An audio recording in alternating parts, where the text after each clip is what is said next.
जय माताजी मित्रों, आज अमे जई रह्या छीए रणछोडरायना दर्शन करवा माटे डाकोर अने मारी साथे छे डीएम चौहान मारा एडिटर अने मारा योगेश भाई।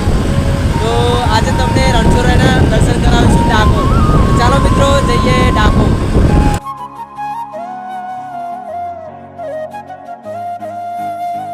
जवा दो गाड़ी में पेट्रोल पुराई लईए।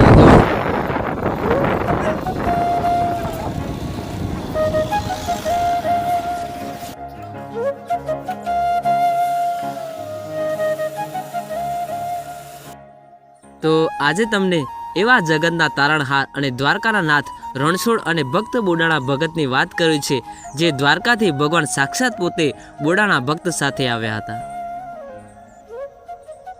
અને ગુજરાતની ભૂમિને પાવન કરનાર એવા ભક્ત બોડાણાને અમારા સત નમન છે। એ સમયની વાત છે, ડાકોરના ગામમાં પિતા એવા નામે વિજયસિંહ અને માતા નામે રતનબાઈના ઘેર વિજયસિંહ નામનો પુત્રનો જન્મ થયો હતો। એ છે બોડાણા રાજપૂત ભગત। યુવાન વયે વિજયસિંહના લગ્ન માં ગંગાબાઈ સાથે થયા।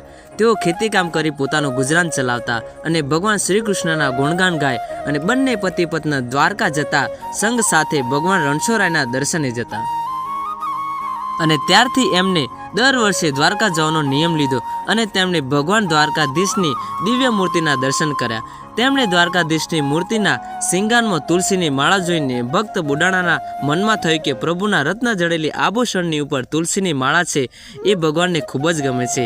એટલે મનમાં નક્કી કર્યું કે દર વર્ષ તુલસીનો છોડ લઈને દ્વારકા જવું। આથી દર વર્ષ પૂનમે ભક્ત બોડાણા ડાકોરથી દ્વારકા ચાલતા ચાલતા હાથમાં તુલસીનો છોડ લઈ ભગવાનના દર્શને જતા। ભક્ત બોડાણા 72 વર્ષની ઉંમર સુધી સતત આ નિયમ પાળ્યો।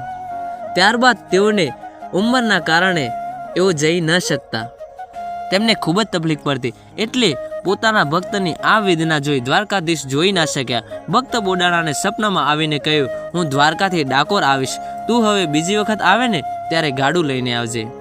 તો ભક્ત બોડાણાને જેમ સપનામાં કહ્યું એ પ્રમાણે ભક્ત બોડાણાએ ગાડાની વ્યવસ્થા કરી અને તેઓ માંડ દ્વારકા પહોંચ્યા। તો બોડાણાને ગાડા સાથે જોઈને પૂજારીએ પૂછ્યું, ગાડું કેમ? તો બોડાણાએ જવાબ આપ્યો, ભગવાન મારી સાથે ડાકોર આવવાના છે। તો પૂજારીઓએ વિચાર થયો કે ભગવાનને દ્વારકા છોડીને જતા રહેશે અને ડાકોર જતા રહેશે। તો પૂજારીઓએ રાત્રે મંદિરને તાળા મારી દીધા, પણ ભગવાન ક્યાં કોઈના બંધનમાં રહે છે। તો ત્યાં તો દ્વારકાનો નાથ તાળા તોડીને ભક્ત બોડાણા સાથે ડાકોર જવાનું પ્રયાણ કર્યું। દ્વારકાથી થોડેક દૂર આવ્યા બાદ ભગવાને ભક્ત બોડાણાને કહ્યું, હવે તમે ગાડામાં બેસી જાઓ, હું ગાડું ચલાવું છું। તો ફક્ત એક જ રાતમાં રણછોડરાયે ગાડું લઈને ડાકોરની નજીક ઉમરેઠ સુધી પહોંચી ગયા અને ઉમરેઠ પહોંચતા જ પ્રભાત થઈ ગયું। ભગવાને ઉમરેઠની સીમમાં બિલેશ્વર મહાદેવ મંદિર નજીક ગાડું ઊભી રાખ્યું। તો ભક્ત બોડાણા ઊંઘમાંથી ઉઠ્યા ત્યારે દાંતણ માટે ભગવાને લીમડાની ડાળી પકડી, તો લીમડાની ડાળી મીઠી થઈ ગઈ। ત્યારબાદ ભક્ત બોડાણાને ગાડું ચલાવવાનું કહ્યું। આ બાજુ દ્વારકાના મંદિરમાં ભગવાનને ન જોતા પૂજારીઓ સમજી ગયા ભક્ત બોડાણો જ ભગવાનને લઈ ગયા છે, તેથી પાછળ ડાકોર પહોંચ્યા। તો ડાકોર આવી પહોંચેલા પૂજારીઓએ શરત મૂકી કે ભગવાનને ડાકોરમાં રાખવા હોય તો મૂર્તિના વજન જેટલું સોનું આપવું પડશે, કારણ કે પૂજારીઓને ખબર હતી ભક્ત બોડાણો ગરીબ છે। પૂજારીઓને ખબર હતી સોનાની વ્યવસ્થા નહીં થઈ શકે, એટલે દ્વારકામાં જ આપણા ભગવાન રહેશે। તો ભક્ત બોડાણા પાસે સોનાના નામે તેમની પત્નીબાઈ ગંગાબાઈ પાસે નાકમાં પહેરેલી ફક્ત એક સોનાની વાડી હતી। તો જ્યારે ગોમતીના તીરે મૂર્તિની એક પલ્લામાં મૂકી એના સામે પલ્લામાં વાડી મૂકવામાં આવી, તો બધા સાથે વાડીનો વજન મૂર્તિ કરતાં વધી ગયો। આમ ભગવાને ફક્ત એક નાનકડી વાડીમાં તોલાઈ ગયા। તો પૂજારીઓને એ વાડી આપી વિદાય કર્યા અને ત્યારથી અને આજ સુધી રણછોડરાય ડાકોરમાં સ્થાયી થયા।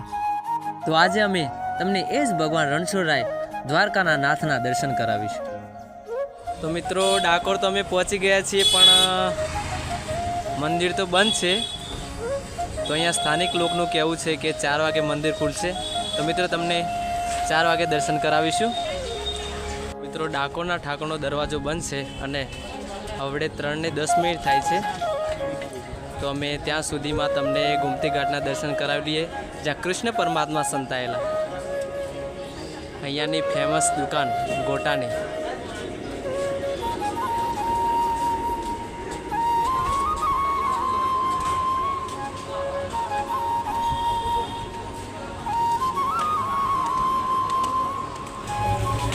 આ છે રણછોડરાય મહારાજની બાધા લીલા કરવાની મૂળ જગ્યા છે.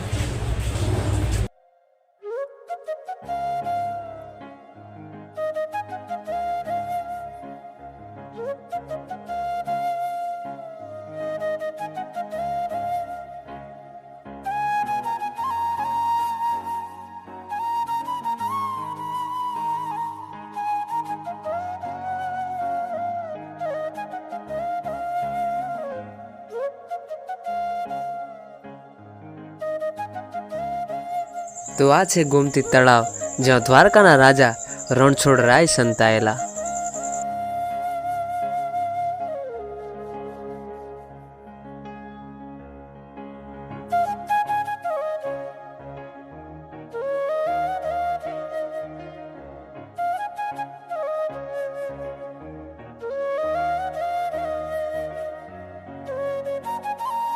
તો મિત્રો, અમે તમને ગોમતી તળાવના દર્શન કરાવી દીધા છે અને હવે ડાકોરના ઠાકોરના દરવાજા ખોલવાનો સમય થઈ ગયો છે. તો ચાલો મિત્રો, જઈએ આપણે રણછોડરાયના દર્શન કરવા માટે. લાઈન લાગી ગઈ છે, તો આપણે પણ લાગી જઈએ લાઈનમાં. અમે પણ મિત્રો લાઈનમાં લાગી ગયા છીએ ગરમીમાં.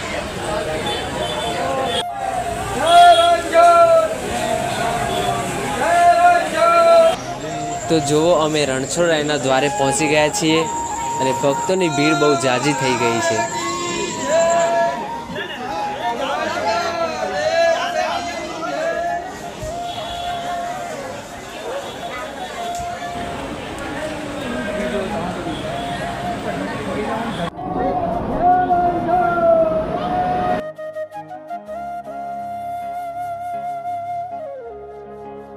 તો મિત્રો, અમે રણછોડરાયના દર્શન કરી લીધા છે અને ઉમ્મીદ કરીએ છીએ તમે પણ કર્યા હશે. હવે અમે મંદિરની પરિક્રમા કરીએ છીએ, પછી તમને દીવાઓથી ભરપૂર એવા ભરેલા તમને સ્તંભ બતાવીશું.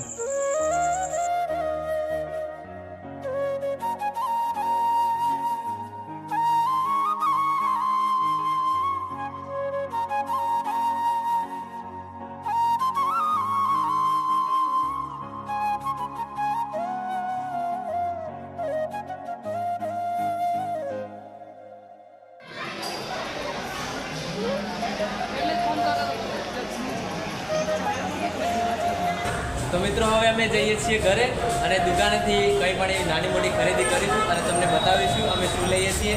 તો હવે જઈએ ને આપણે ઘરે.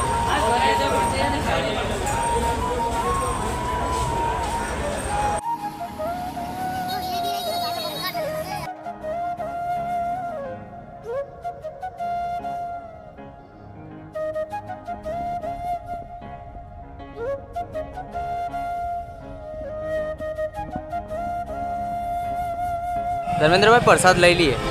હા, લઈ લઈએ. બસ ઊભી રાખો, ઊભી રાખો, ઊભી રાખો, ઊભી રાખો.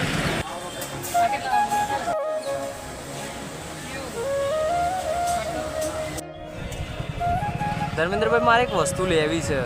બોલો ને, શું જોઈએ? ચલો ને દુકાને ઊભી રાખીએ. કઈ? જયભાઈ, શું ખોળો છો? યોગેશભાઈ, રાધે કૃષ્ણ ખોળું છું. રાધે કૃષ્ણ કેમ? રાધે કૃષ્ણમાં મારી દીકાની યાદો છુપાયેલી છે ને, એટલા માટે.